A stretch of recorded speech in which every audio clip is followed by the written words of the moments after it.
Shalom saudaraku yang terkasih dalam Yesus Kristus. Kita kembali berjumpa untuk mendengarkan firman Tuhan yang menjadi khotbah bagi kita pada hari ini. Firman Tuhan yang menjadi khotbah bagi kita diambil dari Bilangan 21 ayat 10 sampai dengan ayat 20. Saya baca bagi kita keseluruhan. Demikian firman Tuhan. Perjalanan ke arah Moab. Kemudian berangkatlah orang Israel lalu berkemah di Obot.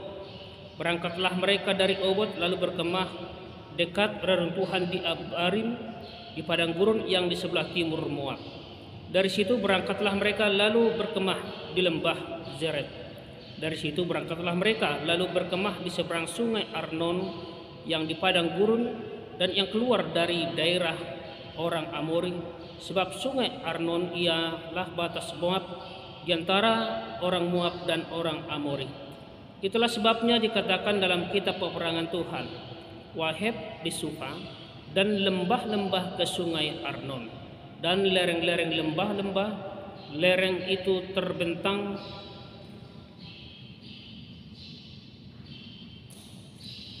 Shalom saudaraku yang terkasih dalam Yesus Kristus. Kita kembali berjumpa untuk mendengarkan firman Tuhan yang menjadi khotbah pada hari ini. Firman Tuhan diambil dari Bilangan 21 ayat 10 sampai dengan ayat 20. Saya baca bagi kita keseluruhan. Demikian firman Tuhan. Perjalanan ke daerah Moab. Kemudian berangkatlah orang Israel lalu berkemah di Obot. Berangkatlah mereka dari Obot lalu berkemah dekat reruntuhan di Abarim di padang gurun yang di sebelah timur Moab. Dari situ berangkatlah mereka lalu berkemah di lembah Zeret. Dari situ berangkatlah mereka lalu berkemah di seberang sungai Arnon yang di padang gurun dan yang keluar dari daerah orang Amori, sebab sungai Arnon ialah batas Moab di antara orang Moab dan orang Amori. Itulah sebabnya dikatakan dalam kitab peperangan Tuhan, Waheb di Sufa dan lembah-lembah ke sungai Arnon dan lereng lembah-lembah, lereng itu terbentang ke tempat di mana terletak kota Ar dan bersandar pada batas daerah Moab. Dari sana mereka ke Bir. Inilah sumur di mana Tuhan berfirman kepada Musa, kumpulkanlah bangsa itu, maka aku akan memberikan air kepada mereka. Pada waktu itu orang Israel menyanyikan nyanyian ini, berbual-buallah hai sumur, mari kita bernyanyi-nyanyi, berbalas-balasan, karena sumur yang digali oleh raja-raja, yang dikeruk oleh kaum bangsawan di antara bangsa itu, dengan tongkat-tongkat kerajaan, dengan tongkat-tongkat mereka. Dan dari padang gurun mereka ke Matana, dari Matana ke Nahaliel, dari Nahaliel ke Bamot, dari Bamot ke lembah yang di daerah Moab, dekat puncak gunung Pisgah yang menghadap padang belantara. Sampai sejauh demikian pembacaan firman Tuhan. Saudara-saudara yang terkasih dalam Yesus Kristus, yang menjadi tema bagi kita pada hari ini, Tuhan sumber air kehidupan. Dalam ayat 16 Bilangan 21 tadi dikatakan, kumpulkanlah bangsa itu, maka aku akan memberikan air kepada mereka. Saudara-saudara yang terkasih dalam Yesus Kristus, pernahkah kita atau pernahkah saudara melakukan sebuah perjalanan yang sangat jauh? Ya, mungkin perjalanan ini sangat melelahkan. Saat perjalanan jauh, tentunya kita membutuhkan energi baru demi tercukupinya kekuatan untuk bisa sampai di tempat tujuan, tiba di ujung perjalanan. Dalam perjalanan itu mungkin banyak hal yang membuat kita gelisah, termasuk bagaimana kita tercukupi dengan air yang mungkin kita berjalan di dalam situasi yang panas sehingga kita membutuhkan itu. Tanpa terpenuhi energi baru, maka perjalanan kita pun dirasakan sangat berat dan dirasakan sangat melelahkan. Saudaraku yang terkasih dalam Yesus Kristus, atas penentuan Tuhan, bangsa Israel pun harus menempuh perjalanan panjang, perjalanan yang begitu jauh dan melelahkan di bawah kepemimpinan Musa. Dalam kitab yang saya bacakan tadi, Bilangan 21 ayat 10 sampai 20 ini, kita melihat bagaimana perjalanan umat Israel di padang gurun setelah mereka meninggalkan Kades, perjalanan ke daerah Moab, melanjutkan perjalanan menuju ke tanah perjanjian. Ada beberapa daerah yang mereka tempuh tadi. Setelah mengalami berbagai tantangan, banyak tantangan, umat Israel terus mengeluh dan meragukan pemeliharaan Tuhan. Kita boleh belajar di ayat-ayat sebelumnya bahwa mereka pernah juga bersungut-sungut kepada Tuhan. Pada bagian ini, umat Israel menghadapi kekeringan dan membutuhkan air dalam perjalanan itu. Mereka kembali mengeluh tentang kondisi mereka yang sudah berada di padang gurun dan harus berpindah-pindah melewati berbagai daerah, mengingatkan pada keluhan-keluhan sebelumnya juga.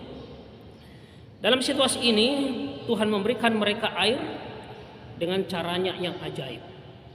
Tuhan memberikan air dengan cara ajaib melalui Musa, sehingga tadi mereka dikumpulkan. Di dalam ayat 16 tadi dikatakan, kumpulkan bangsa itu, maka aku akan memberikan berair kepada mereka. Mereka dikumpulkan dan Tuhan memberikan air. Saudara-saudara yang terkasih dalam Yesus Kristus, Tuhan tahu persis tentang apa yang dibutuhkan oleh umat pilihannya. Tuhan tahu apa yang diperlukan oleh bangsa pilihan itu. Mereka pada saat itu membutuhkan air dan makanan yang cukup. Karena itulah Tuhan menjamin ketersediaan kebutuhan umatnya dengan berkata, kumpulkanlah bangsa itu, maka aku akan memberikan air kepada mereka. Kumpulkan. Tercukupinya kebutuhan itu oleh Tuhan, sehingga membuat bangsa itu bersukacita selama perjalanan, setidaknya di dalam bagian yang saya bacakan tadi yang menjadi khotbah bagi kita hari ini. Ungkapan sukacita yang terlukis di dalam pujian-pujian mereka. Berbual-buallah hai sumur, mari kita bernyanyi-nyanyi, berbalas-balasan karena sumur yang digali oleh raja-raja. Berbual-buallah hai sumur, mari kita bernyanyi-nyanyi. Saudara-saudara, jaminan kehidupan ini membuat bangsa Israel merasa nyaman, merasa aman, dan mereka bersuka cita oleh karena pimpinan Tuhan yang menyediakan kebutuhan mereka dalam perjalanan itu. Di tengah padang gurun yang kering dan tandus, Tuhan menyediakan air bagi mereka. Sesuatu hal yang tidak mungkin bagi manusia, tetapi bagi Tuhan, Tuhan mempersiapkan kebutuhan setiap manusia itu. Air ini melambangkan keselamatan dan hidup baru yang Tuhan berikan kepada umatnya. Seperti halnya air yang menghidupkan tubuh kita secara fisik, demikian pula Tuhan memberikan kehidupan rohani bagi siapa yang datang, yang merindukan Tuhan, yang datang kepada Tuhan. Umat Israel yang kehausan menerima air sebagai berkat dari Tuhan, ini mengingatkan kita bahwa Tuhan adalah sumber segala berkat yang memenuhi kebutuhan kita sehari-hari, baik secara jasmani maupun kebutuhan kita secara rohani. Dialah sumber air hidup kita. Tuhan sumber air kehidupan bagi kita. Tak kala kita merasa gersang, kerohanian kita merasa gersang, kita merasa hampa, maka datanglah kepada Tuhan sebagai sumber air kehidupan ini. Tuhan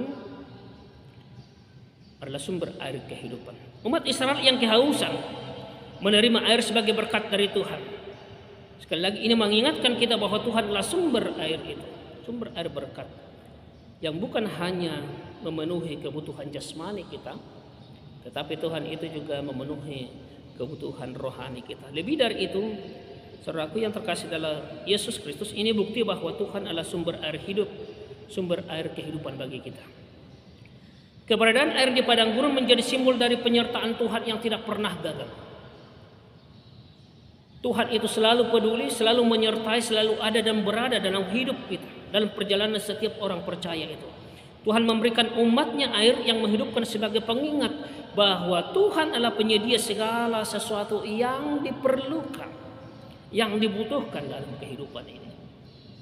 Saudaraku yang terkasih dalam Yesus Kristus, dalam kehidupan kita, meskipun kita sering menghadapi tantangan yang membuat kita kehausan, yang membuat kita sepertinya lelah, membuat kita sepertinya jenuh, yang terkadang kita mau mengambil sikap untuk berhenti, stop. Kita kehausan, kita lelah, kita jenuh. Tapi firman Tuhan mengingatkan kita pada hari ini bahwa Tuhan itu adalah sumber air kehidupan dan Dia tetap menyediakan kehidupan bagi kita. Tuhan berjanji untuk selalu memberikan kita kehidupan melalui Yesus Kristus yang menjadi air hidup itu, yang disebut sebagai air hidup. Dalam Yohanes 4 ayat 14 firman Tuhan dikatakan, tetapi barang siapa minum air yang akan kuberikan kepadanya, ia tidak akan haus untuk selama-lamanya. Sebaliknya air yang akan kuberikan kepadanya akan menjadi mata air di dalam dirinya, yang terus-menerus memancar sampai kepada hidup yang kekal. Terus-menerus memancar sampai kepada kehidupan yang kekal. Dialah Tuhan, dialah Yesus yang menjadi air kehidupan bagi kita. Air yang Dia berikan adalah air hidup yang kekal, yang memenuhi setiap kebutuhan kita lebih dari apa yang kita perlukan, lebih dalam dari sekitar kebutuhan fisik kita. Saudara-saudari yang terkasih dalam Yesus Kristus, Tuhan kita adalah Tuhan yang tidak pernah berubah untuk mencukupi kebutuhan kita. Tuhan yang tidak pernah berubah untuk mencukupi apa yang kita diperlukan oleh umatnya.